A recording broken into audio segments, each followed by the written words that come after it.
Namo tassa bhagavato varahato samma sambuddhassa. Good evening everyone, dear Dhamma friends. Today also we are going to talk about some Dhamma fact. We are going to have a Dhamma discussion about the spiritual path. We have been talking about different aspects with the topic of prerequisites for the concentration.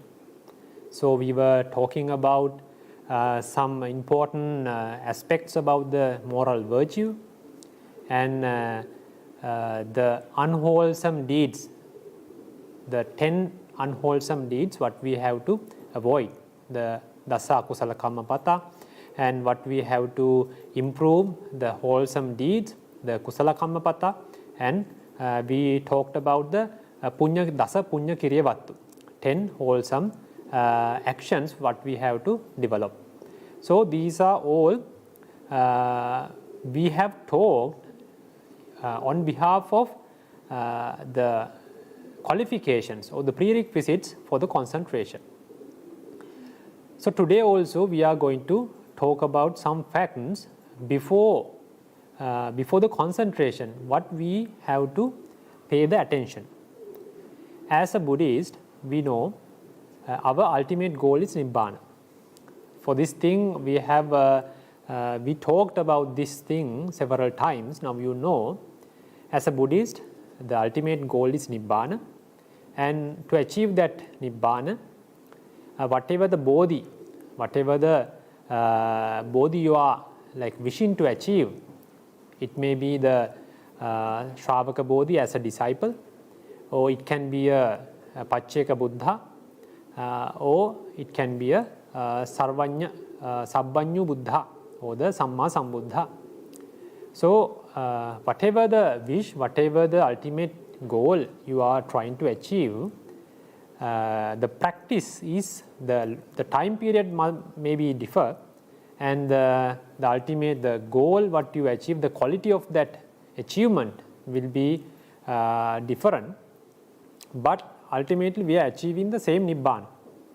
And to achieve that Nibbana, everyone should achieve the 4 paths as a stream entry, path of the stream entry, that means the Sotapatti Magga, and the path of the once returner, the Sakadagami Magga, and the path of non-returner, the Anagami Magga, and path of the Arahant, the Arahatta Magga. Everyone should achieve these 4 paths, and after the paths we are achieving the fruitions also. Anyway, these paths should be achieved by anyone who wish to achieve the Nibbana. So the practice should be the structure of the practice would be the same. That is the Sila, Samadhi and Panya. We have to practice the moral virtue, and we have to develop the concentration, and ultimately we have to develop our wisdom by doing the insight meditation. That is the structure of the practice, of this spiritual practice. That is same for everyone. Everyone has to follow that thing. So in order to achieve the Nibbana, we know these paths, the fruitions, the noble paths should be developed or should be achieved. We should generate these noble paths within ourselves in order to achieve the Nibbana. So these paths, the generation of these paths is not a easy task. So it will take much time. It will take so much effort. You have to put so much effort for that. With a great effort, you can generate these 4 paths within you. The process is, you have to follow like a very efficient insight meditation in order to develop your wisdom. The 4 paths are the result of the wisdom that can be achieved only by the wisdom, not by Sila, not by Samadhi. It can be achieved by the wisdom. Sila and Samadhi, the moral virtue and the concentration, they are helping, but ultimately the 4 maggas, the paths, are achieved by the wisdom. So in order to develop that wisdom to that level, to achieve the 4 paths, you have to do the insight meditation, and you have to develop several like insight knowledges within you by developing the insight meditation. When we talk about the Satta Visuddhi, the 4 Maggas will be, we are talking under the Jnana Dassana Visuddhi. So the last step of the 7-fold purification path, that is the Jnana Dassana Visuddhi, the purification of the like the knowledge and the vision. So this is 4 Maggas. Before that, you have to achieve Patipada Jnana Dassana Visuddhi. Without achieving Patipada Jnana Dassana Visuddhi, you cannot achieve the Jnana Dassana Visuddhi. Patipada Jnana Dassana Visuddhi is the purification by vision and knowledge about the practice or about the path. So in order to achieve that level, in order to complete that Patipada Jnana Dassana Visuddhi, you have to develop several insight knowledges within you. That begins with the Udayabhaya Jnana. We call the Udayabhaya Jnana also. That is the knowledge about the arising and the vanishing or the passing away. And then you have to achieve, after the Udayabhaya Jnana, then you have to achieve the Bhanga Jnana. That is the knowledge about the the dissolution. And the third one is, after the Bhanga Jnana, you have to achieve the Bhaitupatthana Jnana, awareness about the fearfulness. And next inside knowledge should be the Adinava Jnana. That means the knowledge about the misery. And the next one is the knowledge, the Adinava Jnana. Likewise, Bhanga, Udayavaya, Bhanga, Bhaya, Adinava, Munchitu Kammeta, Patisankhanupassana, then we have to achieve the Sankharupekka Jnana and Anuloma Jnana. This is the structure of the Patipada Jnana Dassana Visuddhi, the purification by knowledge and vision about the path or the practice. So in order to achieve that Patipada Jnana Dassana Visuddhi, you have to achieve the Magga Magga Jnana Dassana Visuddhi before that. That is the knowledge and the purification by knowledge and vision about the path and the non-path. You have to achieve, you have to differentiate, you have to analyze what is the wrong path and what is the correct path in order to achieve the Nibbana or the paths. What is the wrong path? Wrong path is the wrong meditation actions or the wrong meditative practice, and these Dasavida Upakkilesa, those things like the more brightness, you will feel very good pleasant feelings, piti, and you will like experience so many things within that like step. Within that level, you can experience so many things if you have done the vipassana in the correct way. These, if you are focusing on these dasavida or 10-fold upakkilesa, or if you are focusing about the wrong meditative path, that is the amagga, that means the non-path or the wrong path. The correct path is the right meditative path or the practice, and the 4 paths, 4 noble paths, that means the Magga Jnanas. In order to achieve, without achieving the Magga Magga Jnana Dassana Visuddhi, you cannot achieve the Patipada Jnana Dassana Visuddhi. Without achieving the Patipada Jnana Dassana Visuddhi, you cannot achieve the Jnana Dassana Visuddhi, that is the 4 noble paths. So, in order to achieve the 4 paths, you should achieve the what you call the Patipada Jnana Dassana Visuddhi first. Then before that, Magga Magga Jnana Dassana Visuddhi first. Before the Magga Magga Jnana Dassana Visuddhi, you have to achieve the Kanka Vitarana Visuddhi. That is the what you call the purification by overcoming the doubts. What are these doubts? You may have some doubts about the past lives, about the samsara, about the nibbana. how these mentalities or materialities are existing as a generation. So, was I there as a person, as a being in my previous life? Was there a previous life? Is there a next life after the death? So these kind of doubts you have to overcome by analyzing the causes for these mentalities and materialities. We call the Paccaya Pariggaha ஞාன. So by achieving the Kanka Vitarana Vishuddhi, the purification by overcoming the doubts, then you are eligible to come for the Magga Magga Jnana Dassana Visuddhi. So before achieving the Kanka Vitarana Visuddhi, you have to achieve the previous path, that is the what we call the Ditti Visuddhi, the purification by purification of views.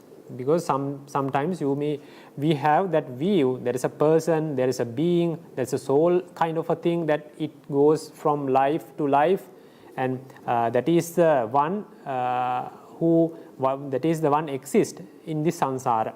That is a self view. These are wrong views. So by contemplating or by examining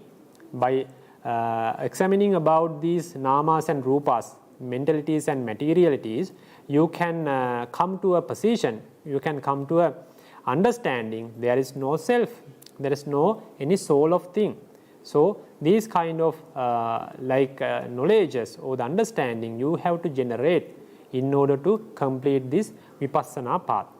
Before the Ditti Visuddhi or the before purification of views, you have to develop the Chitta Visuddhi, that is a purification of the mind, and before that the first step of this sevenfold purification path is the Sila Visuddhi, that is a purification of the moral virtue.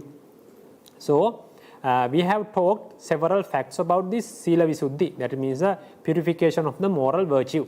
So we cannot talk everything about this Sila Visuddhi, but we had a brief about that. So now we are going to talk about that Chitta Visuddhi. During the previous Dhamma discussions, we were trying to focus about that Sila Visuddhi. Before we come to the Chitta Visuddhi, that is a purification of the mind, that is completely about the level of concentration, how to develop the concentration within your mind. As the Upachara Samadhi, that the access concentration levels, or the Jhana Samadhi, or the absorption concentration levels. Whatever the concentration level, before that you should have a foundation with about the moral virtue. Otherwise you cannot go forward, you cannot continue to develop the concentration. That is an obvious thing that you have to understand. That is why we were focusing about that Sila Visuddhi first. We were having several Dhamma discussions about that Sila Visuddhi. We could discuss some facts about that moral virtue. In order to achieve that Chitta Visuddhi, we know that we have to do some meditation practice. We have to develop the practice about the meditation. Then only you can achieve the concentration. What we are going to do in the to achieve the concentration, sometimes we are having some bad factors within our mind. We are called the hindrances. Because of these hindrances, because of the effect of these hindrances, we cannot develop the concentration, because we cannot focus to several objects particularly. We cannot focus about specific thing, because we have some forces in our mind that are bad forces, because they are diverting us. They try to drag us from the object what we are contemplating. There are 5 these kind of hindrances. So we have to eradicate them. We have to eliminate these 5 hindrances at least to a certain level. That means we can eradicate or suppress them for temporarily for a period of time. To a certain period of time we can eradicate or suppress them. Or sometimes you can eradicate them completely by the noble paths. Before that you have to at least suppress them to a certain level, otherwise you cannot achieve any of the results in this practice, spiritual practice. Even you cannot achieve the excess concentration levels, you cannot achieve the absorption concentration level, you cannot achieve the insight knowledges, you cannot achieve the noble paths, and the fruitions. You cannot achieve none of them with these 5 hindrances. So the first thing is, before the concentration, you have to do something to suppress these 5 hindrances within our mind. So now we are trying to do something about these hindrances. We are trying to suppress these hindrances. But before we trying to eliminate something, before we trying to deal with something, we should have an understanding about that thing, particular thing. Without knowing what is that, what is the behavior of that, what are the reasons to emerge that, how we can eradicate or suppress them, without that kind of a knowledge, we cannot deal with anything. Okay? Now we are going to deal with some kilesas. We call the 5 hindrances, nīvaraṇas. So we are going to suppress them. We are going to deal with them. So in order to do that job, or in order to do that the practice in an effective and efficient way, you should have an understanding about these hindrances. What are they? How we can understand them? How we can analyze them? What are the behaviors of them? And what are the causes to emerge these 5 hindrances within our mind? When these hindrances are there, how we can identify I am with the hindrances or I am not with the hindrances? Then we have to understand, if we are with the hindrances, how we can eliminate them, how we can get rid of these hindrances, and what are the things we can follow, we can develop in order to eradicate them and avoid them arising in future in our mind. So this kind of knowledge we have to gain before we try to suppress these hindrances. So today I'm going to talk about these hindrances briefly, and then I'm going to brief them or explain about these hindrances one by one in detail. So we can have a complete understanding to a certain extent, to a certain level, how we understand, how we identify these nīvaraṇas or the hindrances, and what are their causes, and what is the behavior, and what are the actions we can take to suppress them. So we are going to talk about these hindrances, though this is the first discourse about these hindrances. First we are going to learn, this is the first discourse about the hindrances, which is the introduction and the sensual desire. The first hindrance is Kāmacchanda nīvaraṇa, that is sensual desire.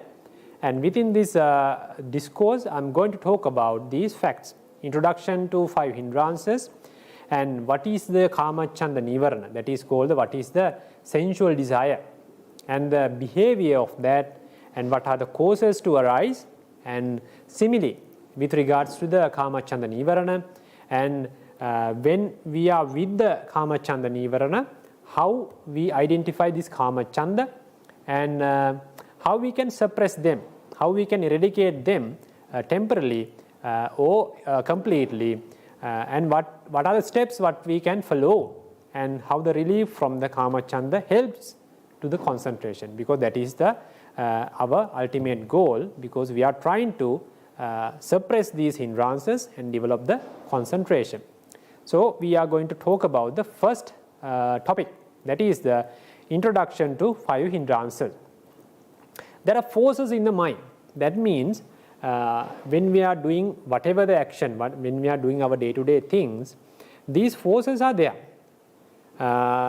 Sometimes they are in the latent tendency level that we call the anusayas, and sometimes they are coming to our emerging state, we call the pariyutthana. So these forces are coming, these forces are there already, within our mind, but they are not coming to the surface of the mind every time. So these forces are there in the mind, and they are trying to hinder ourselves, that because we cannot be mindful enough, we cannot continue with the mindfulness, we cannot do our day-to-day things, day-to-day tasks with the mindfulness. So these are kind of forces, and rather than reacting to these difficulties, it is important to investigate them. Once you, when you have a certain understanding about these Kāmacchanda nīvaraṇas, like these 5 hindrances, sometimes you can identify. Now you know what is the behavior of the Kāmacchanda nīvaraṇa, but you should not do something like at the very moment you identify these things. You should not that much be early about to do something about to get rid of these hindrances. That should not be done, because what the thing you have to do is you have to understand, investigate them. It is easier to find freedom from something when we know it thoroughly. That is why we are learning these things. Now we are trying to get the freedom from these nivaranas, hindrances. We are trying to suppress them. We are trying to get rid of them. In order to do that, if we have a good understanding or good investigation about this particular thing, then it would be more easier to get rid of them. That is why when you have a Kāmacchanda nīvaraṇa, you should identify that, okay, I am with the Kāmacchanda, I should do something about this. I should not allow this thing to be there in my mind, because now it is acting like this. It tries to direct me to a different direction, or it tries to drag me to something else, because now I am focusing on something. Kāmacchanda nīvaraṇa arises, or any other hindrance arise, and it tries to drag me from the task what I am engaging. There are these are known as the 5 hindrances. They can hinder our ability to see clearly or to become concentrated. When these hindrances are there, we are unable to see the real scenario, real situation around us. Sometimes we are coming to a bad decisions because of these hindrances. So the thing is, you have to understand that you are with the hindrances, and you should not take the very important decisions while these hindrances are more powerful. So you have to identify these things and you have to investigate about them. Then you can take some actions in order to get rid of them. So these are the 5 hindrances, the names: the sensual desire, what we call in Pali the Kāmacchanda nīvaraṇa, and the ill will is the Vyāpāda nīvaraṇa. Vyāpādo, Vyāpada, both are correct. Sloth and torpor, and that is Thinamidda nīvaraṇa, 2 realities, but we make them together and we call them a single nīvaraṇa, because their behaviors are same. Restlessness and worry, that is Uddhacca Kukkucca, that is also 2 realities, 2 cetasikas, but we make them together and call as a single nīvaraṇa. Doubt is the Vicikicca nīvaraṇa, that is a 1 cetasika. Though in altogether there are 5 nīvaraṇas. When you talk about the realities, there are 7 realities separately, but we call them 5 nīvaraṇas, 5 hindrances. Each of these hindrances is said to be an antidote to one of the 5 mental qualities needed for the mind to become concentrated. Now we are going to talk about the concentration later, and we are trying to develop concentration within ourselves in order to achieve the access concentration level or the absorption concentration level. In order to do that, in order to develop a jhana, we call the absorption. In order to develop that jhana, we should have compulsory elements in that jhana chitta. we are not refer that particular consciousness as the jhana. We are not referring that set of all the mental factors within that consciousness as a jhana, but we are referring 4 mental factors as jhanas. Like one by one, we are referring them as the jhanangas, the factors of the jhana. Altogether, these five mental factors we call the jhana, nothing else. The chitta is not the jhana, or the chitta with the mental factors, it is not the jhana. All the other mental factors are not the jhanas. These 5 mental factors, which are called the jhana factors, when we take as a bundle, we call them a jhana. Jhana is nothing else than these 5 mental factors. These are we call the vitakka, vichara, piti, sukha and ekaggata. So when we are trying to achieve the first absorption level, the patama jhana, these 5 mental elements should be there, and these 5 mental factors altogether as a group we call the jhana. By developing these jhana factors to a certain level, we have to suppress the hindrances first. These hindrances are suppressed by each and every jhana factors. How we can understand that? Ekaggata, or the one-pointedness. What is ekaggata? That taking one aspect of the object, particular object, which can be taken by several aspects. One object has different angles or aspects that mind can take. But mind can take only one aspect only of that particular object. Ekaggata is the mental factor which decides that and which helps to take one aspect of the that particular object. Otherwise, we can take ekaggata is the mental factor which helps to focus on one object for a longer period, for a particular time. Those 2 definitions can be used for define the ekaggata. This one-pointedness or the ekaggata helps to overcome from the sensual desire.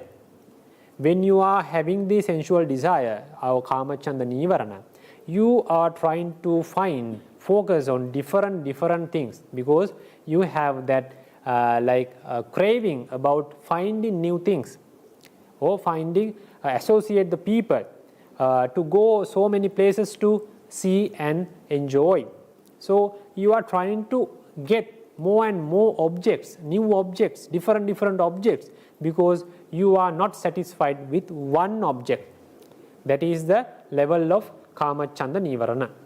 If you are focusing on one object, that is your ekaggata, when your ekaggata is developed, one-pointedness is developed, then you are satisfied with that particular object, so you can focus on that same object for a longer period. So your Kāmacchanda nīvaraṇa, or the sensual desire, will be suppressed by that ekaggata, one-pointedness. And the second one is the joy, you can say zest, or the rapture, the strong happiness within your mind. This helps us to overcome from the ill will, or the Vyapada nīvaraṇa. Because when you have the Vyapada nīvaraṇa, you get angry. You try to do something bad because you are not happy anymore when you are with the Vyapada nīvaraṇa. So when you have the piti within yourself, when you have the strong happiness, then you are eligible to overcome this ill will. And the initial application is a vitakka.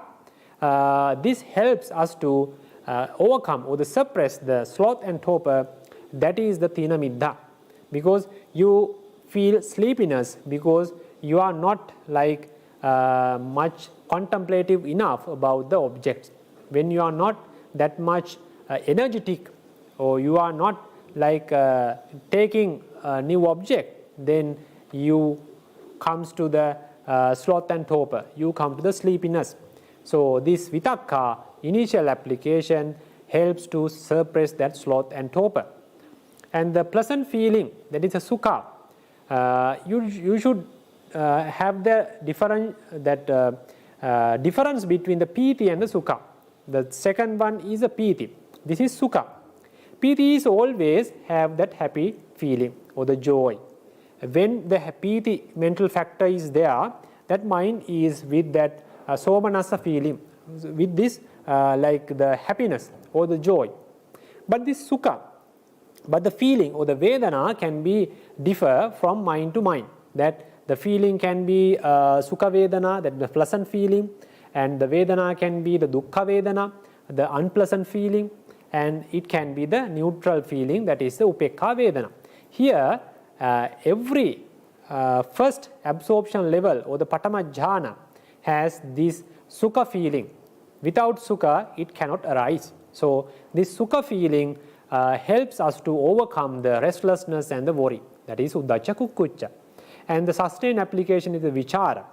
When you are like analyzing the object very well in different angles, then your doubt will be removed. So vichikiccha can be suppressed by the vichara. Doubt can be suppressed by the sustained application. So Buddha, you have to understand about this, how these jhana factors helps us to like suppress these 5 hindrances. You have to develop these jhana factors within your mind, and you have to suppress these 5 hindrances at the same moment. Buddha has formulated in various ways how they manifest themselves and how we can overcome them. So he has given so many admonishments. What are the causes to arise? What are the causes to emerge these kind of hindrances within our mind? And what you should do, what you should follow in order to get rid of these hindrances. When these hindrances are strong, we lose our ability to see what is happening. That is, what is the bad aspect of these hindrances. You cannot see clearly about the real situation. You get the wrong idea about the situation. Let's say you have a Kāmacchanda nīvaraṇa. You have a vyapada, or you have a very angry feeling in a particular situation. So you are trying to hit someone. Sometimes you may kill someone. No, you can hit someone, you can kill someone, you can use some harsh words, you can take some bad decisions, because you are not in a position to understand the real situation out there. Because these hindrances are covering your mind, and these hindrances are dragging or divert your usual or the original behavior to a different angle. That is what is happening when you have these kind of hindrances. When they are so strong, that is the situation is very bad. When you have a strong craving or the lust towards something or some person, you might do anything in order to achieve that, in order to take that object or take that person based on your feeling, based on your wish. That is the thing. Then you will not have the real analyze or the real feeling, real understanding about the situation. When they are not so much strong, still they can cloud, they can cover your mind, and you cannot see the situation properly. Particularly to know what is harmful and what is beneficial to do, say or think.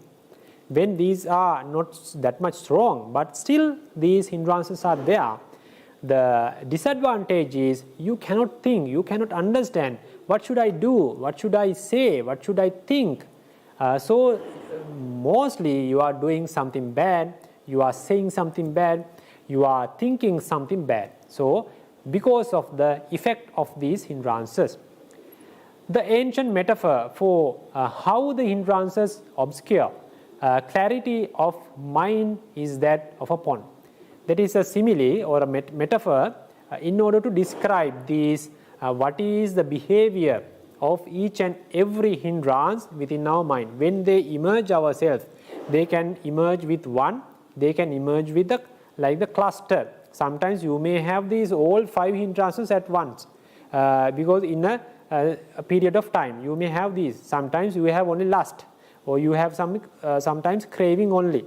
You don't have that angry. Sometimes you may have a mixture of these things. But how we can understand the behavior of these hindrances, we can understand by this metaphor. When we consider about the pond, the effect of sensual desire or the Kāmacchanda nīvaraṇa, when we have the sensual desire, it is like when a pond is colored with some dye. When the pond is colored, the water is colored, you cannot see what is inside the pond. You cannot see the bottom of the pond. Even you cannot see your own face from the surface of the water. That is because the water is colored. This Kāmacchanda nīvaraṇa or the sensual desire hindrance is like that. When you have that Kāmacchanda nīvaraṇa, you cannot see what is in there, what is happening there, what is the real situation. You cannot get the real decisions because of this Kāmacchanda nīvaraṇa or the sensual desire. Then the second one is when the heat of ill will is present. That is, when you have the Vyapada nīvaraṇa, it is as if the pond where water is boiling. When the water is boiling, the heat, air bubbles coming from the bottom of the surface in the pond. So it is like it is not calm, and it is not, you cannot see what is inside the pond, because always these bubbles are coming and you cannot see, even you cannot see your own face from the surface of the water. It is like, it is always like a boiling water because it is heating up. Sloth and torpor are like having thick algae growing across the pond. When the algae is spreaded all around the pond, it is covered, the water is covered with this kind of algae or something on the surface. So you cannot see anything what is inside the pond. You cannot see the bottom, even you cannot see your own face from the surface of the water. Even you cannot see the surface of the water because it is covered with algae. This Tīna Middha or the sloth and torpor is like that. And when we think about the restlessness or the anxiousness and the restlessness, Uddhacca Kukkucca nīvaraṇa, this is like the wind churning about up the pond surface. When there is a very powerful wind is circulating around the pond, this water is not in the calm state. You cannot see what is inside, you cannot see the surface of the water clearly. That is like the wind, the effect of the wind to that pond. Doubt is like the water filled with mud. When the mud is like mixed with the water, that water is like you cannot see anything in the pond, and the surface is also very muddy with this behavior. That is the behavior of the doubt when we have it in our mind. Then we can talk about, because we tend not to see clearly when the hindrances are present, it is encouraged not to make decisions while under their influence. We have talked this before, because when you are under the influence of these hindrances, it is better not to take important decisions while you are having those kind of hindrances in a powerful state. So you have to wait until you suppress them to at least to a certain level, or completely or temporarily to a certain level. Then you can see the situation clearly, and it will help to take a correct decision about the situation. So if possible, wait to make a decision when the mind is more settled or clear, because when you suppress these hindrances from your mind, then your mind would be settled and clear, so you can take the decisions.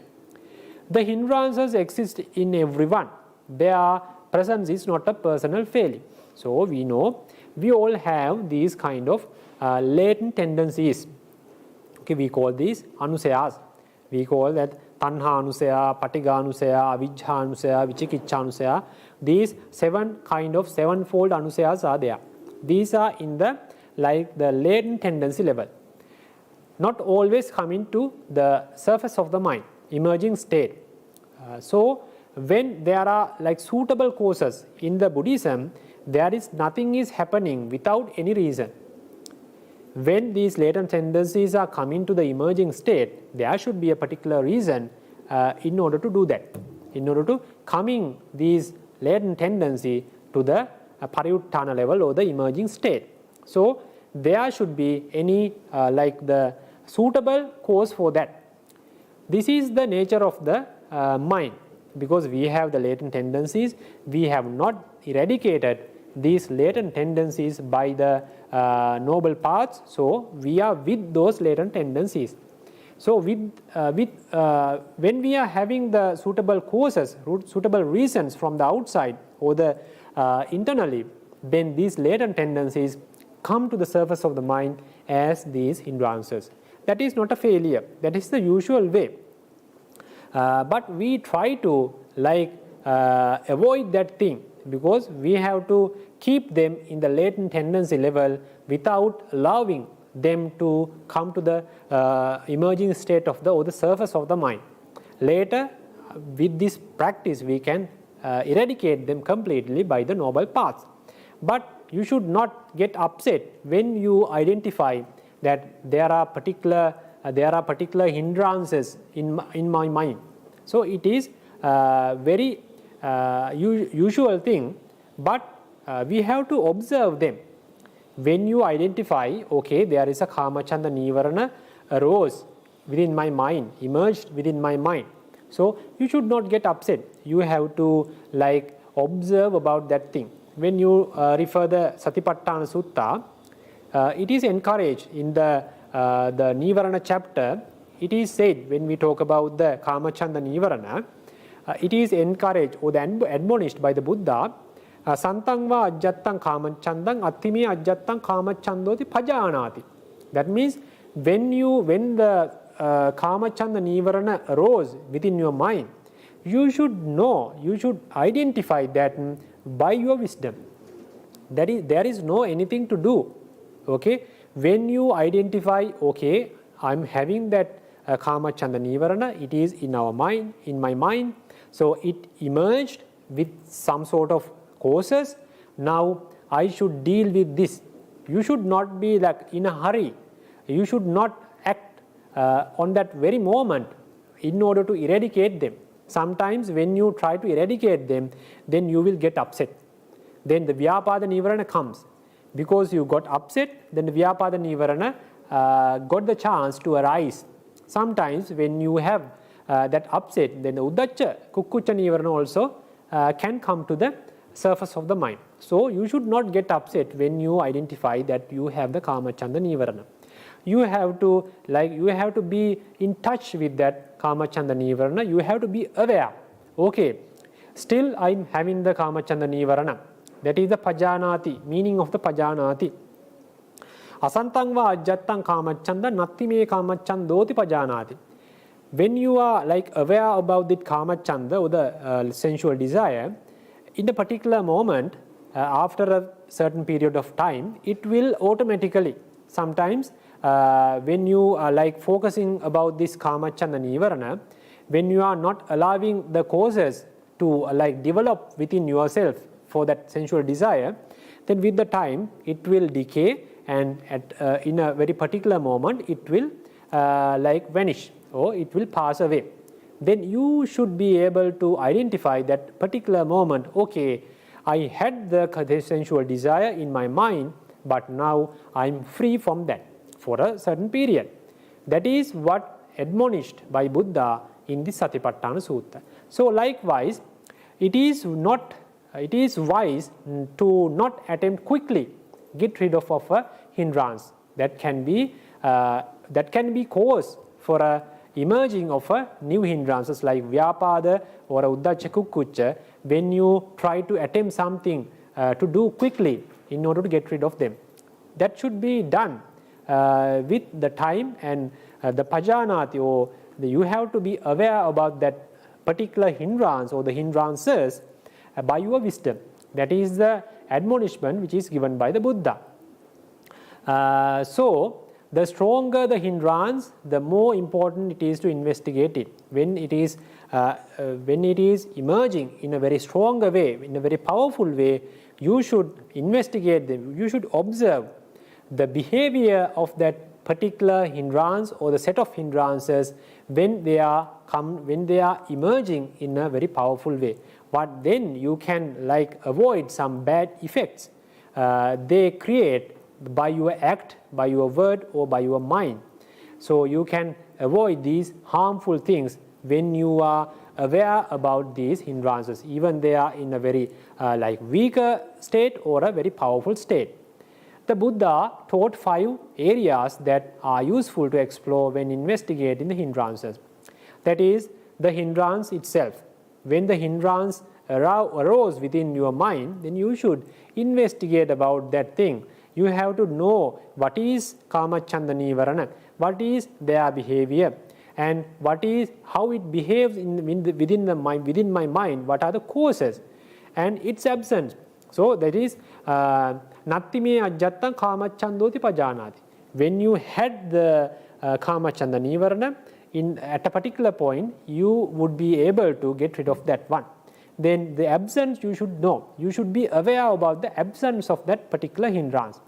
And also how it arose, what were the causes to arise that particular hindrance and how it is removed. By following what? What was the practice I followed in order to get rid of that particular hindrance? That should be understood by you when you are dealing with these hindrances. How to prevent it from arising again? Okay, you had, because of some reasons or the causes, it arose within your mind. So you were aware about that hindrance. Then you are dealing with that hindrance with a particular time when you are following something, when you are following some steps. So it decayed and you got rid of that particular hindrance. So now you are not with that hindrance anymore. But you should know how you should act, what you should follow, not to have that hindrance again in future. Because some certain levels, certain practice you can follow, because not to allow that hindrance to arise again within your mind in future. So exploring the hindrance of itself involves recognizing the components of a hindrance. So you have to, that is about the hindrance. Motivationally, it may come as a strong impulse to act or to cling. Okay, if you are not aware about that particular hindrance, let's say about the Kāmacchanda nīvaraṇa, when you are not aware of the Kāmacchanda nīvaraṇa, when it is emerged within your mind, then you sometimes tend to do something bad, tend to do which is driven by that Kāmacchanda nīvaraṇa. Or sometimes you have the clinging towards that particular object or a person. That is because that can be a lust or the craving or something. So these things happened because you were not aware about that particular hindrance. So you can avoid these things by keeping awareness about these hindrances. Noticing the hindrances be absence is also important. Why? Because when you had the hindrance, you were not happy. No? When you are having the hindrances, it is not a cause, it is not a reason to be happy. When you get rid of that hindrance, you can have the joy within your mind, because you were able to vanish, you were able to eradicate that hindrance by following something. Or sometimes you didn't do anything, but you were aware about that hindrance. When you are aware about something bad, let's say an enemy, when you know that that particular person is enemy of you, when that person is in the vicinity, in the surrounding, you are aware about that person, because you know that he is not a good person, he is enemy of me, he can do anything bad anytime to me if I am not aware about that person. So you are trying to focus about that person every and each moment, because if you are not focusing, if you are not that much aware about that person, that enemy can do something bad to you in any time. So you are always in touch about that person. Likewise, then you will be able to avoid some bad things what could happen to you. So likewise, when these bad nīvaraṇas or the hindrances arose in your mind, when they are in the emerging state in your mind, when they are on the surface of the mind, if you are aware about them, you know, now I am with the Kāmacchanda nīvaraṇa, I am with the Vyapada nīvaraṇa. So it is not a good state.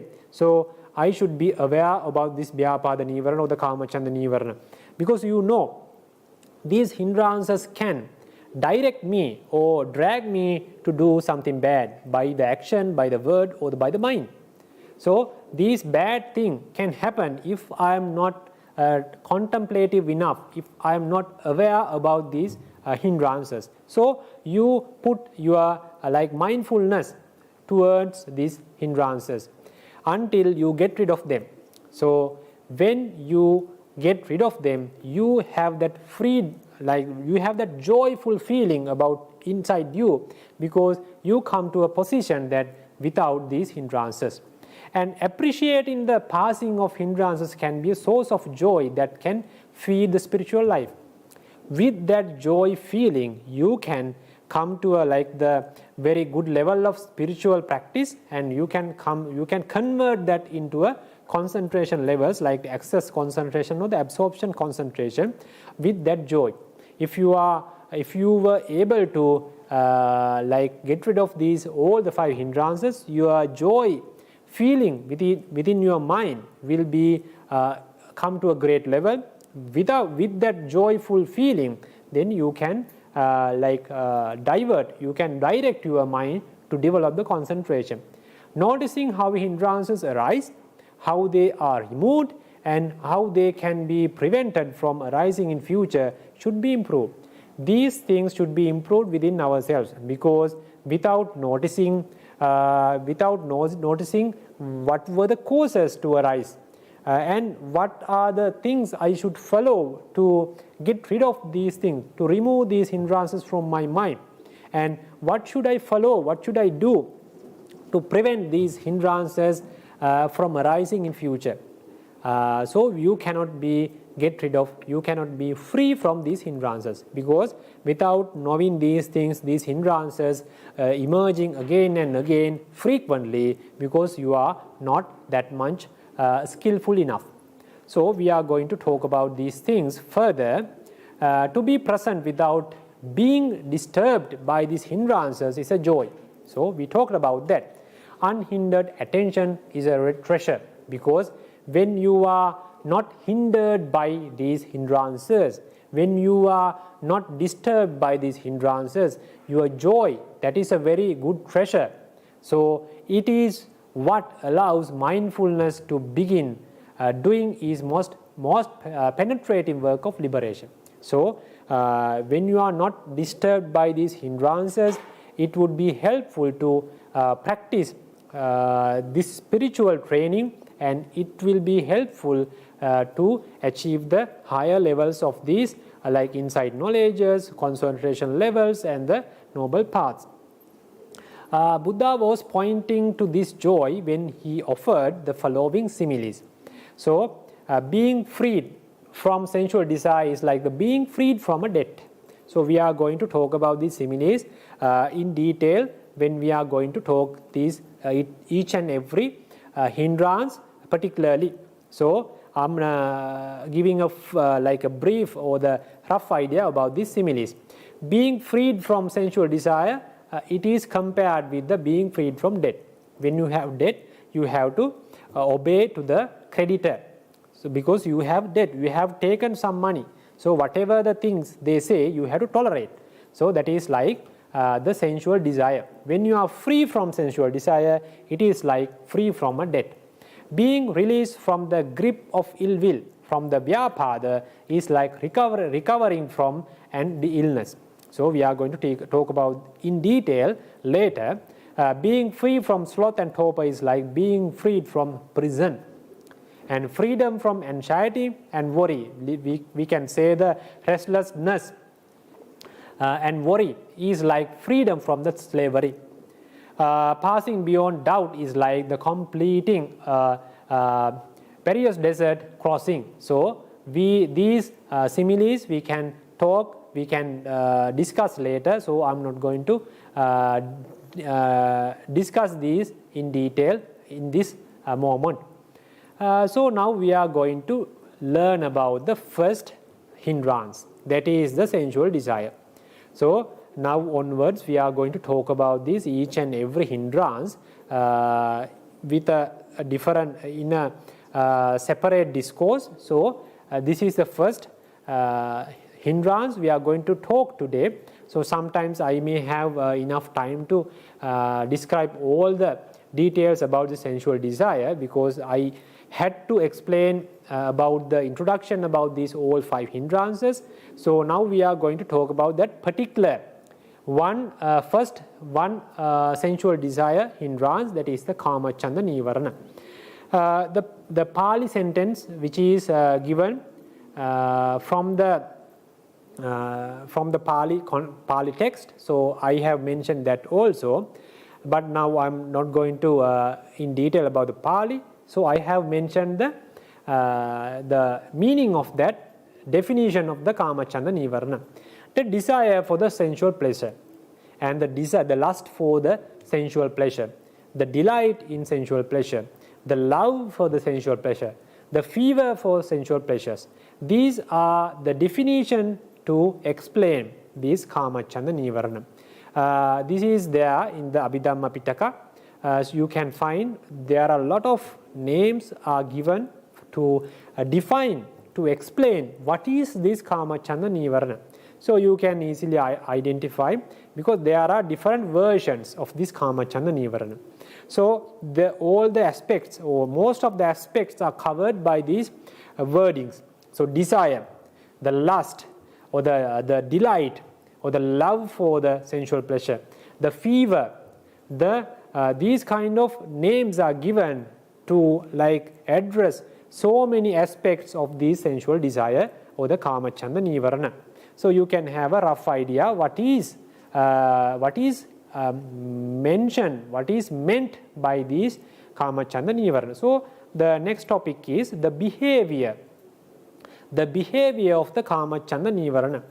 Kāmacchanda nīvaraṇa is desire of the senses. So the hindrance is activated when our sense come into contact with sense objects. We have 6 sense objects. So we take the visual objects from our eye, then we take the audible object from our ear, then smells from the nose, and the taste from the tongue, tangible objects from the body, and the thoughts or the mind objects we are taking through our mind door. So these are the causes, these are the reasons to emerge the sensual desires. If we are dealing with these objects in a bad way with ayoniso manasikara, we are contemplating these things in a bad way, then the Kāmacchanda nīvaraṇa can emerge, because the latent tendency can come to the emerging state. Every time we point out concentration at our practice, this hindrance may pop up and distract us. So when we are trying to develop our concentration, always these because hindrances pop up and emerge, and they are trying to disturb us. Because I have mentioned previously, because this Kāmacchanda nīvaraṇa is eradicated by ekaggata. What is the concentration? Concentration is the developed ekaggata mental factor, because when you can focus to one object for a longer period, that is done by the ekaggata mental factor. Okay, so when the ekaggata, the quality of the ekaggata is developed, then we say it is samadhi or the concentration. So this the ekaggata cannot come to a developed state when you have Kāmacchanda nīvaraṇa. What is the behavior of the Kāmacchanda nīvaraṇa? It tries to take different object, because it will not get satisfied with one object. You cannot focus on one object, because that Kāmacchanda nīvaraṇa need so many objects, because the Kāmacchanda nīvaraṇa doesn't allow you to satisfy with one object. That is the behavior of the Kāmacchanda nīvaraṇa. So that is the opposite side of the ekaggata. Ekaggata is you are focusing on one object for a longer period because you are satisfied, you are happy with that one object. So you can be with that object for a longer period.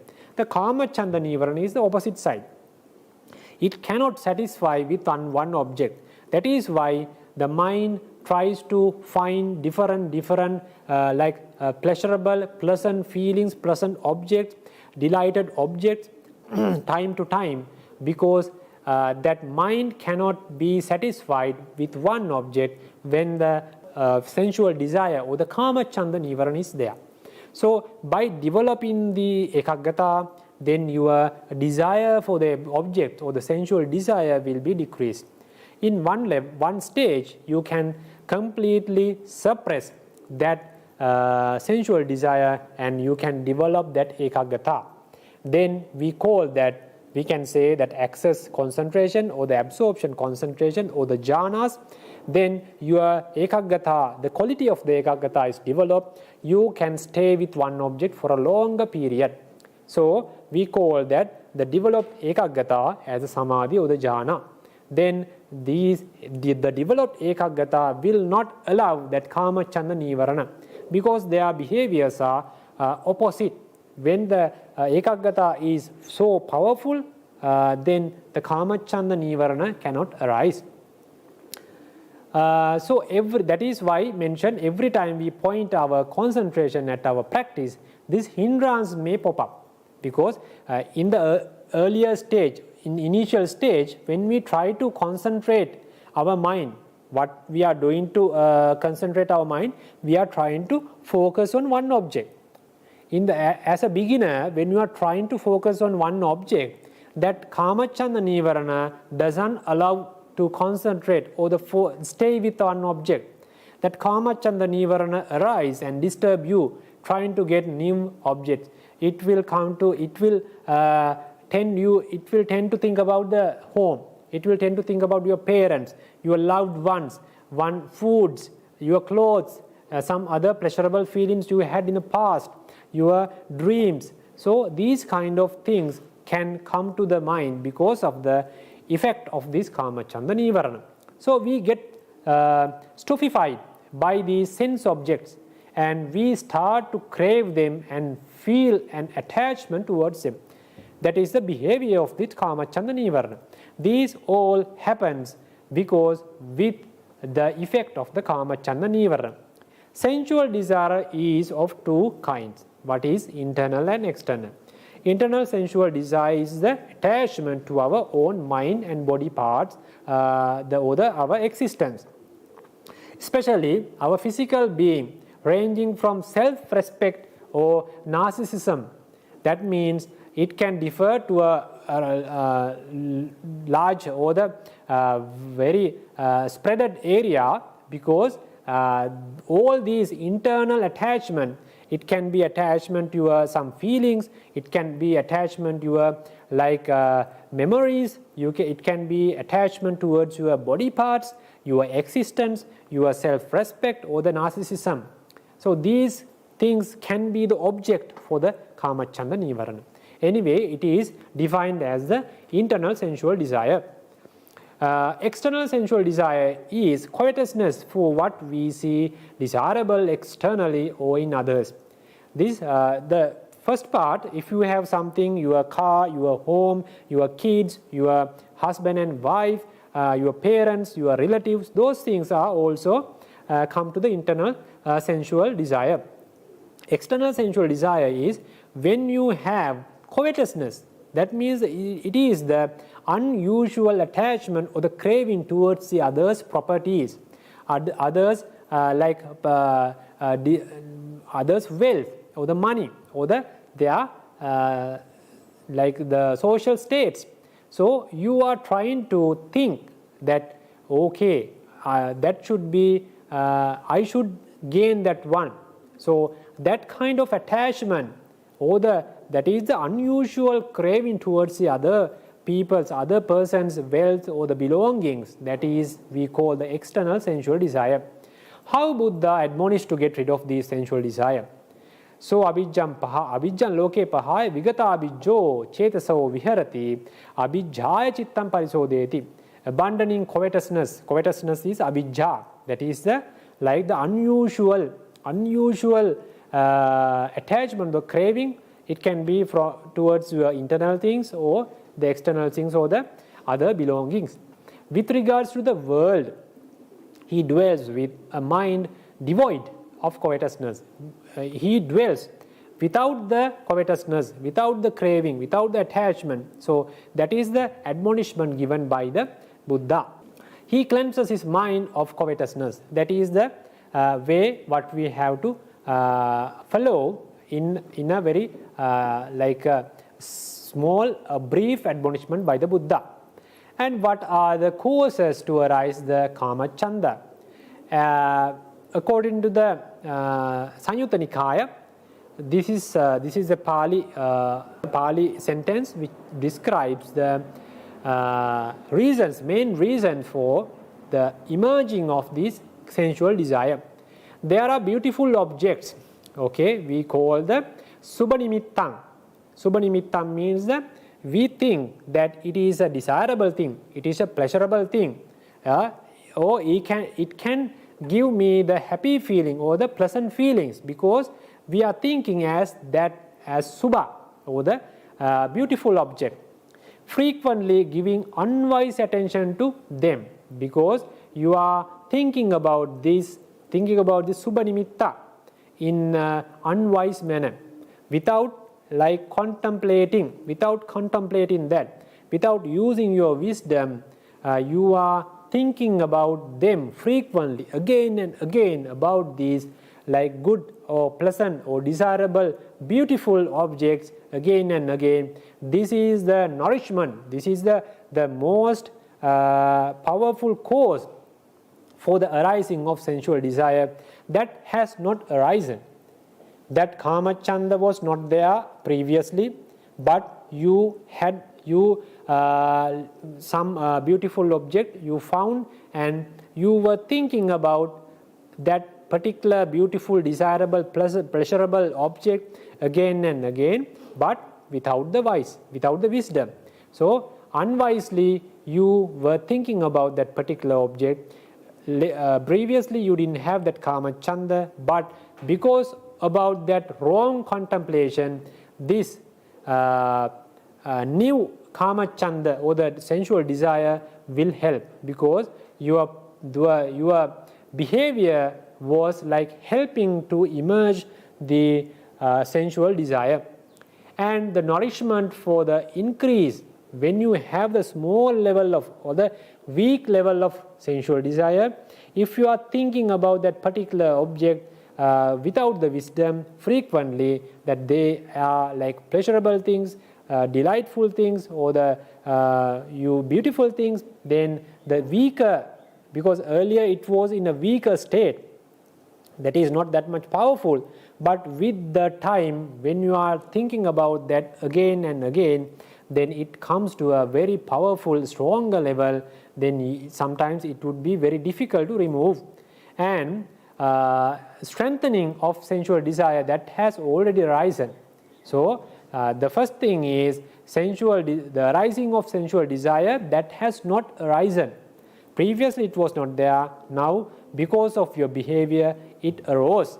And sometimes the existing sensual desire of the Kāmacchanda nīvaraṇa, then it came to a strong, the very powerful state because of your behavior. These are the very closest reason to emerging and the strengthening of the existing sensual desire.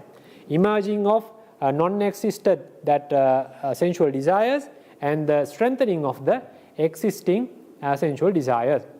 Then the simile. So I mentioned about 5 similes about these 5 nivaranas.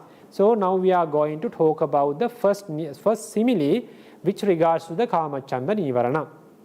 What is that? We talk about that simile regards to the Kāmacchanda nīvaraṇa. It is like a debt.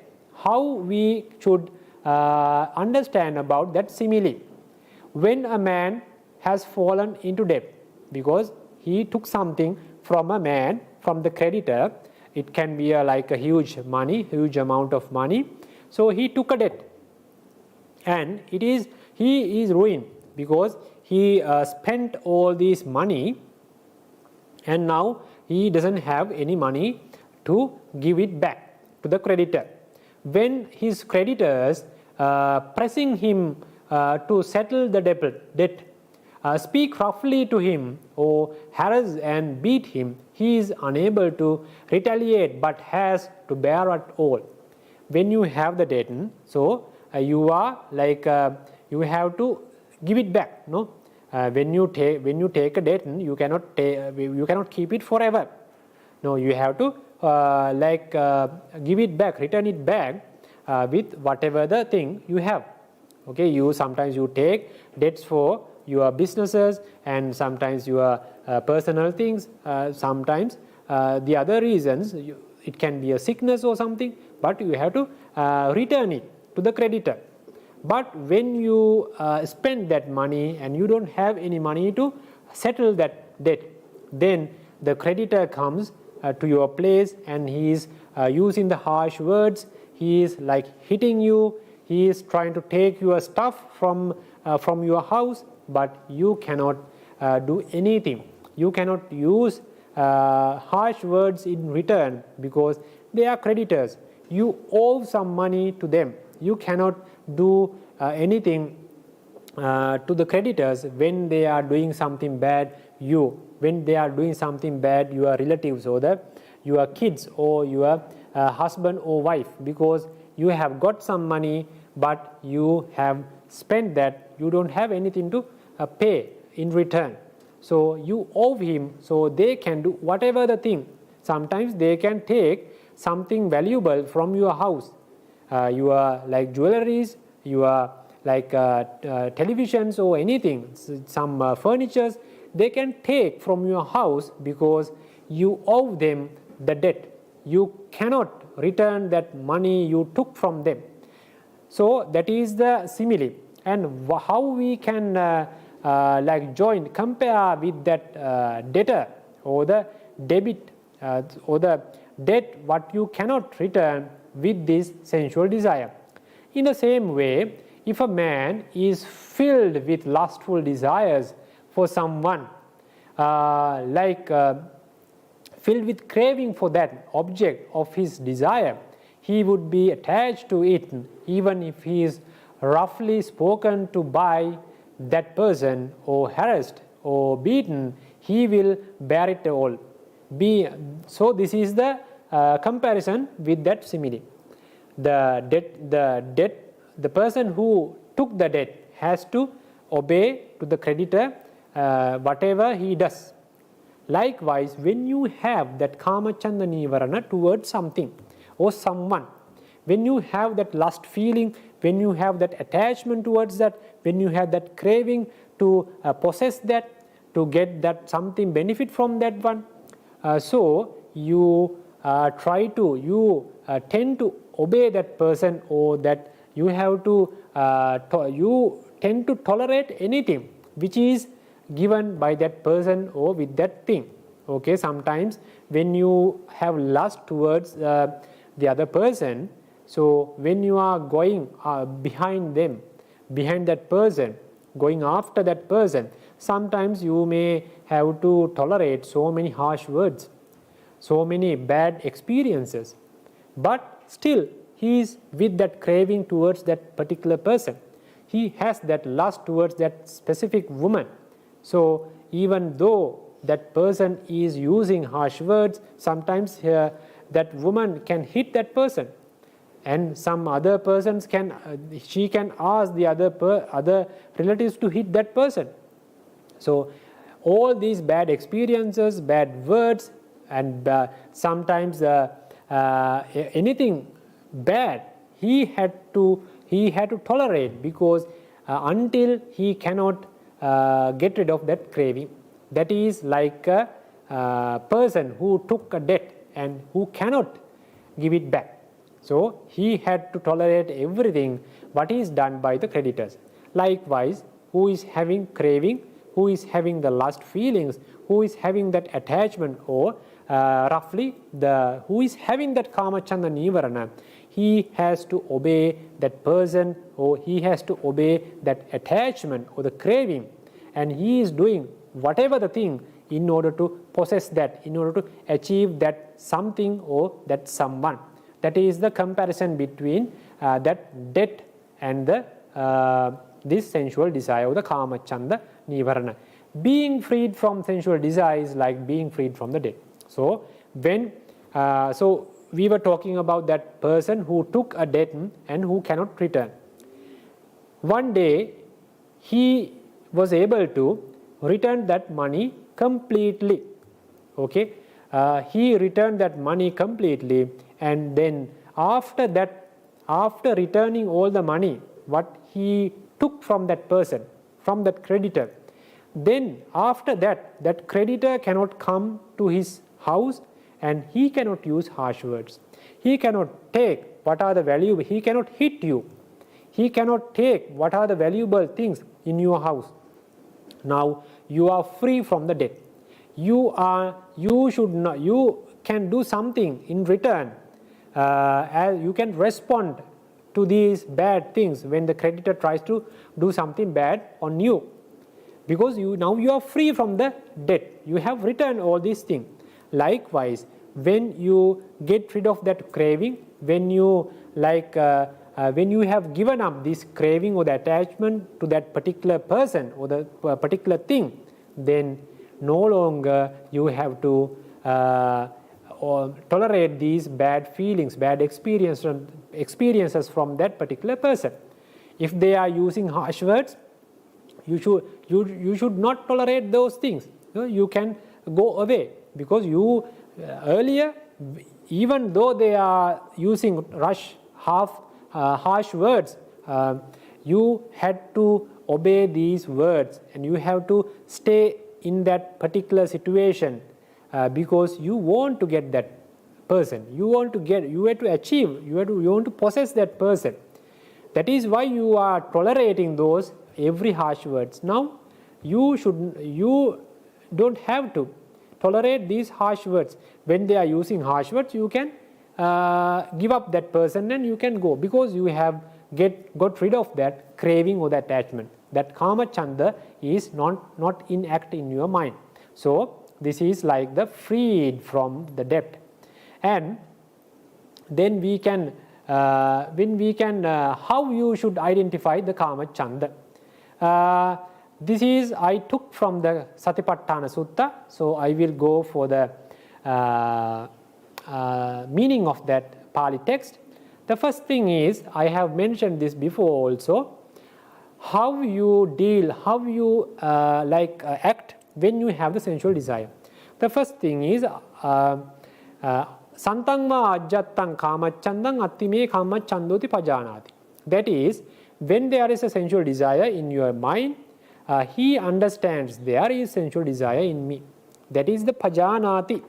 That is knowing. That is, he is aware. He is aware about this sensual desire of the Kāmacchanda nīvaraṇa. That is the first step. How you should deal, how you should aware about this Kāmacchanda nīvaraṇa. Because you are with the Kāmacchanda nīvaraṇa, now you are aware that, okay, I am with the Kāmacchanda nīvaraṇa. That Kāmacchanda nīvaraṇa arose in my mind. Now I am with the Kāmacchanda nīvaraṇa. That is, you are aware about that Kāmacchanda nīvaraṇa by your wisdom. You are in touch with that Kāmacchanda nīvaraṇa. Like you are aware of that of your enemy, you are always watching that enemy, because he can do something bad on you if you are not mindful enough. Likewise, you are pay attention to that Kāmacchanda nīvaraṇa by the wisdom, so that Kāmacchanda nīvaraṇa will not have a chance to do something bad on you.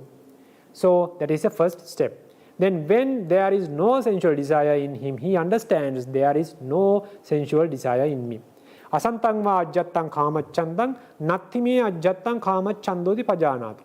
That means when you are aware about this Kāmacchanda nīvaraṇa, when with the time it will decay, it will not come to a powerful state and it will decay, and at a particular point it will pass away. So you will get rid of that Kāmacchanda nīvaraṇa. At that particular point, if you are mindful enough, if you are paying attention to that Kāmacchanda nīvaraṇa, you can identify, okay, I had the Kāmacchanda nīvaraṇa, but now I am free from that Kāmacchanda nīvaraṇa. That is the second way how you deal with that Kāmacchanda nīvaraṇa. Then, yathāpana anuppannasava kāmacchannassa uppādo tañcapajanāti. That means he understands the arising of unarisen sensual desire. Because you know, previously I didn't have that Kāmacchanda nīvaraṇa. But because of whatever the reason, now the something arose in my mind which was not there previously. That is what meant by the arising of unarisen sensual desire. That is also pajanāti. You are realizing or you are identifying that by your wisdom, because you are aware, you are mindful enough to catch that situation. And the fourth one is yatha uppannassa kāmacchanda pahānaṁ hoti tañcapajanāti. He understands the letting go of arisen sensual desire. When you have the sensual desire, then in a particular moment when you were able to get rid of that sensual desire, that is also known by you by your wisdom. That is the fourth one. He understands the letting go or the vanishing or the passing away of arisen sensual desire. Then the last one is yatha pahinassa kāmacchanda āyatin anuppādo hoti tañcapajanāti. He understands the further non-arising of the sensual desire that he has given up. When this the vanished Kāmacchanda, when that particular sensual desire will not arise in my mind forever, that is happen when you achieve the noble paths. Okay, that Kāmacchanda will be eradicated completely by the Arahatta Magga or the path of the Arahant. So when Arahant have that when he comes to the Arahantship, then he revising, he contemplate that the Kāmacchanda will not arise on me, in my mind, that will not come to the emerging state, because I have completely eradicated that latent tendency level of Kāmacchanda nīvaraṇa. That is meant by this, the last one. He understands the further non-arising of the sensual desire that he has given up. The hindrances exist in everyone.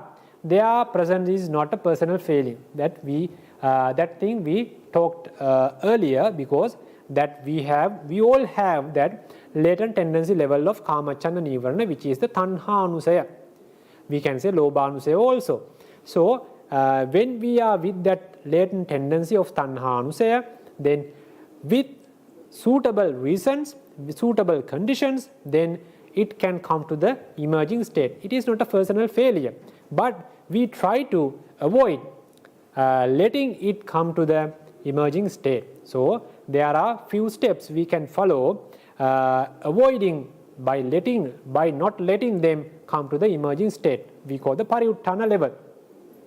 Sometimes it is wise not to attempt too quickly get rid of a hindrance, but to use it as a chance to learn something.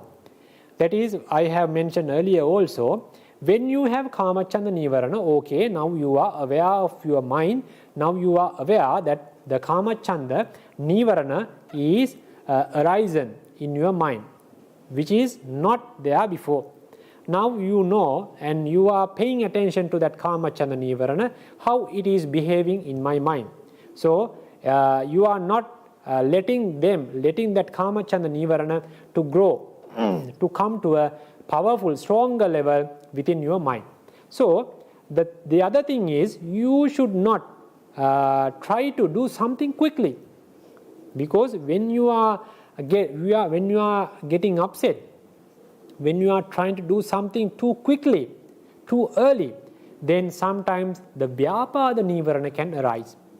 Because the Vyapada Nivarana was not there, let's say none of the Nivaranas were there. So now the Kāmacchanda nīvaraṇa arose, but you got upset because it was not there before. Now Kāmacchanda nīvaraṇa, it arose in my mind. So you get upset and you try to do something harder too quickly to get rid of this Kāmacchanda nīvaraṇa. Then when you are not able to do that in a quick manner, then you will get upset. Then the anger comes. The Vyapada nīvaraṇa was not there. Now because of your attempt, because your behavior, because you were trying to get rid of that Kāmacchanda nīvaraṇa quickly, then you get upset. Then the Kāmacchanda, not only the Kāmacchanda nīvaraṇa, Vyapada nīvaraṇa also can arise. And also when you are getting upset, the Uddacha nīvaraṇa, Uddacha Kukkucha nīvaraṇa can also can be emerged within your mind, because you are trying to do something unusual. So that should not be done. You have to take some time. You have to aware about that particular hindrance, that is Kāmacchanda nīvaraṇa, and you should be mindful enough that you are not allowing that sensual desire to grow, to come to a powerful state, and you are trying to decay that Kāmacchanda nīvaraṇa with the time and get rid of that one. And then you should try to focus on a practice or steps, not letting Kāmacchanda nīvaraṇa to arise again in future. That is a different thing. That is not about the thing while you are having the Kāmacchanda. It is when you get rid of the Kāmacchanda, you try to avoid that Kāmacchanda to rise again and again in future. Then how we can suppress Kāmacchanda and steps for that? There are 4 signs, because there are 4. What is how we can suppress Kāmacchanda and steps for that? So there are 4 signs. This is the main action. The main what is the like very effective way to get rid of the Kāmacchanda nīvaraṇa. There are 4 signs, objects, which is used for the meditation, which is not we call the Subha nimitta. We call the 4 sign is Asubha nimitta, 4 sign. Through giving frequently wise attention to 4 sign, unarisen sensual desire does not arise, and arisen sensual desire is abundant. Because now what were the cause? What was the cause for the Kāmacchanda nīvaraṇa? You are paying attention, you are contemplating about the sensual desire or the Subha nimitta in an unwise manner. Without using the wisdom, you are contemplating about the Subha nimitta, or the beautiful things, pleasurable things, or the desirable objects. Then it was the reason to emerge these sensual desires in your mind. Now the opposite side, the thing what you have to do is you have to contemplate about that particular object by getting the 4 sign, Asubha nimitta. When you are practicing the 4 sign, you can take these kind of Asubha nimitti. Then you are paying attention, or you are contemplating about these 4 signs or the objects frequently by using your wisdom. Then you would be able to get rid of these sensual desires. How you can do it? Unarisen sensual desires does not arise. You can come to a state that you are not allowing unarisen sensual desires. Desire does not arise, and arisen sensual desire is abundant. When you are contemplating about this 4 sign of the object, then you can avoid the unarisen sensual desires, come to the emerging state, and the arisen sensual desires you can get rid of them. Then you can decay them, you can vanish them from your mind. So that is the most effective and the powerful thing you have to follow to get rid of these sensual desire, the Kāmacchanda nīvaraṇa.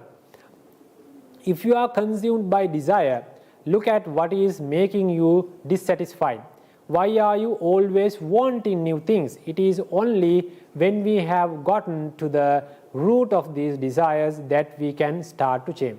So you have to think about the roots of the sensual desire, how it came to the emerging state, what was the reason, what was the closest reason, and what are the other secondary reasons to emerge these kind of sensual desires. Then Buddha is admonishing about 6 things, 6 steps what we can follow in order to avoid that sensual desires, or get rid of these sensual desires, or when you get rid of the sensual desires, avoiding sensual desires arising again and again in the future. What are those 6 things? That is asubha nimittassa uggaho, learning how to meditate on impure or repulsive things or the foul objects. Okay, this asubha nimittassa uggaho. We have mentioned that here, when you are contemplating about the foul sign or the foul objects again and again frequently by using your wisdom, then the Kāmacchanda nīvaraṇa will not have a chance to arise. If there is a Kāmacchanda in your mind, it will, with the time, it will decay and pass away. You can get rid of the Kāmacchanda nīvaraṇa. The first step you have to take, that kind of foul objects or that kind of repulsive objects or the impure object, you have to learn how to meditate. Asubha nimittassa uggaho means not just learn about the object. You should learn from a teacher or from a book, from whatever the resource. You have to learn how to meditate with these repulsive objects, impure or foul object. That is the first thing. When you are learning about these asubha nimitta or the foul objects, how to meditate with them, then a Kāmacchanda nīvaraṇa will not arise. If there is a Kāmacchanda nīvaraṇa within your mind, then you can get rid of that thing also. Then asubha bhavanānu yogo. Then after learning about these kind of objects or impure or foul objects, repulsive objects, then you have to do it practically. You have to develop that meditation. You have to engage with that meditative practice. While you are engaged with that meditative practice, then the Kāmacchanda nīvaraṇa will not get a chance to emerge within your mind. Indriyesu guttadvarata. That means sense restraint, because earlier we said through our sense faculties we are taking visual objects, audible objects, and the smells, taste, tangible objects, and the mental objects. So through these 6 kind of objects, we are getting lust, we are getting attachments, craving towards these things. That is the reason to emerge such kind of sensual desires. When you are protecting with the mindfulness, when you are protecting your sense faculties, these 6 faculties, then you can have that protective method not to give a chance, not to give a reasons to emerge these kind of sensual desires. That is, the sense restraint is the indriyesu guttadvarata, protection of the sense faculties. Then the bhojane mattanyuta, moderation in food, because why we are taking food, we have to secure our existence. We have to keep our health in our body and the mind. So we need food. But if someone is taking without knowing what is the actual requirement, when he is having so pleasant or the very desirable food, then he is taking without knowing the limit. So that is the bhojane amattanyuta. That is, without knowing the limit, he is consuming these kind of foods over and over again, because without understanding the required level, required amount about his actual requirement. So without coming to that kind of a state, if a person can understand what is the real requirement, what is the real required amount for me to take as a bhojana, that is the bhojane mattanyuta, moderation in food. If someone is maintaining this kind of practice, then the Kāmacchanda towards the foods, and then he can also suppress other Kāmachandas as well. Then Kalyana Mittata, noble spiritual friendship. You can associate some good friends who is advising you, who is admonishing you with some steps, with the steps how to get rid of these kind of sensual desires. So if you are associating such kind of friends, such kind of good friends, then it will be helpful to get rid of these kind of sensual desires. Then sometimes when you are suffering from Kāmacchanda nīvaraṇa, still these good friends can help you to get rid of these kind of sensual desires. Then the sappaya kata, the conducive conversations. When you are engaged with the unwanted things, which helps to emerge new Kāmachandas, which helps to strengthen the existing Kāmachandas, these are the reasons for the development of the Kāmachanda or the arising of the Kāmachanda. If someone is not associating those kind of conversations, which is helpful, which are the causes for the sensual desires, he is associating such conversations which is like about the saddha, about how to develop the encouragement, how to develop the practice, how to get rid of the Kāmacchanda, and how to get rid of the other nīvaraṇas. So these kind of associating these kind of conversation will help to avoid these kind of sensual desires. When you are not having the sensual desires, you can avoid them not to come to the emerging state. If you are still having the sensual desires, you can decay, you can pass away those sensual desires, and you can get rid of these sensual desires completely or temporarily. How the relief from the Kāmacchanda helps concentration. Our ultimate goal, our target is by learning about these Kāmacchanda nīvaraṇa, by learning about the other nīvaraṇas, to identify their behaviors, identify their causes, identify the steps what we have to follow to get rid of these kind of nīvaraṇas.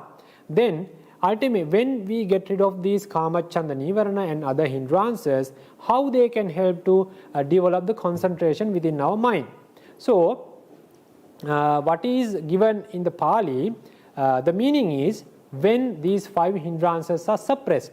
So you can suppress these Kāmacchanda, Vyapada, Tīnamidda, Uddacca Kukkucca and Vicikicca. All these 5 hindrances you can suppress.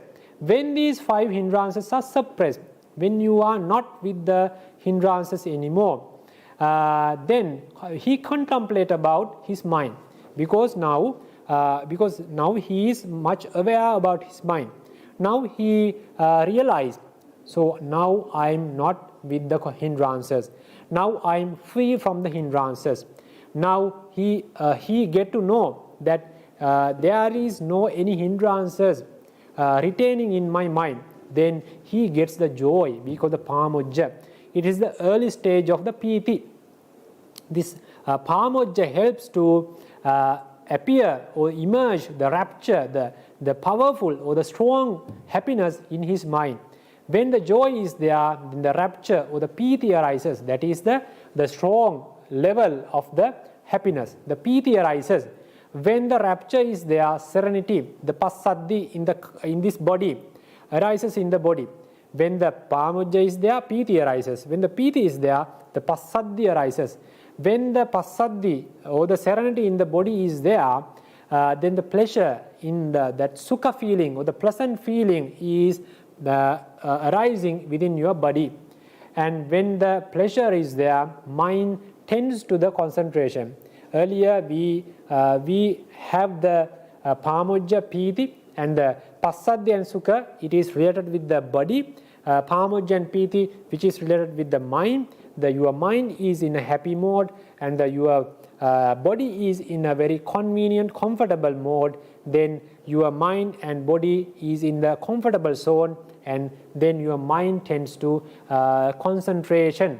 Then you can develop the concentration very easily.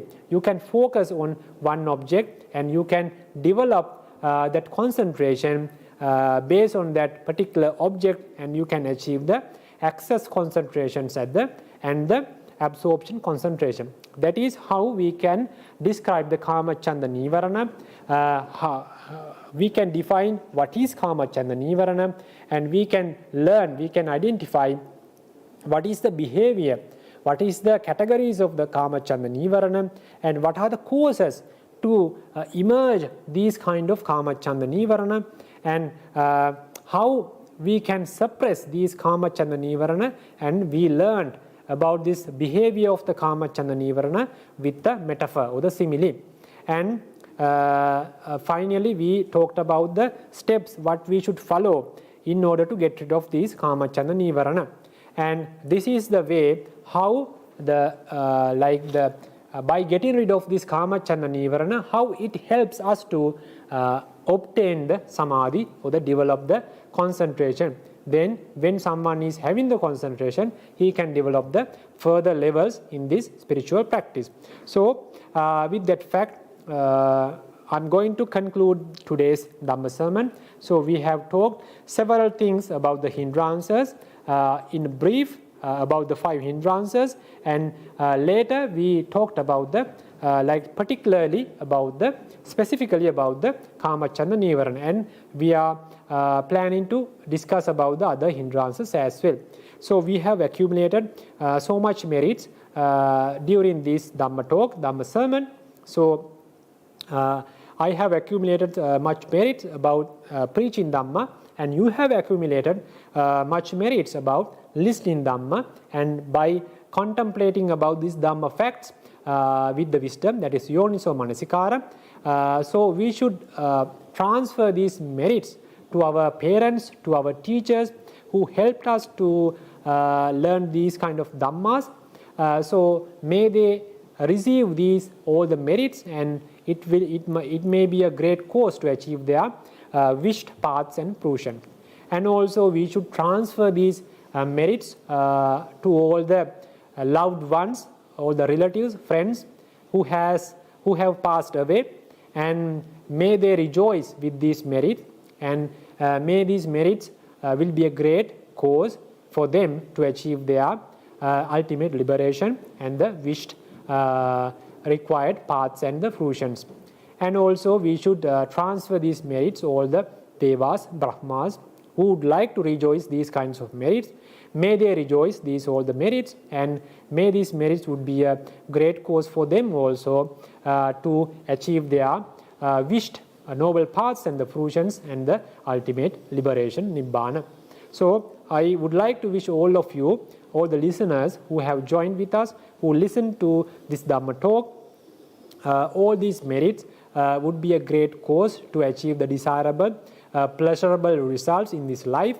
May you all the sublime wishes come true, and may you have a good mental health and the physical health in order to practice this spiritual training, and may you be able to achieve all the paths and fruition as you wish, and ultimately achieve the ultimate liberation and come to the end of this samsara, come to the end of this suffering. May you all have the supreme bliss of Nibbana. May you all have the blessings of the triple gems.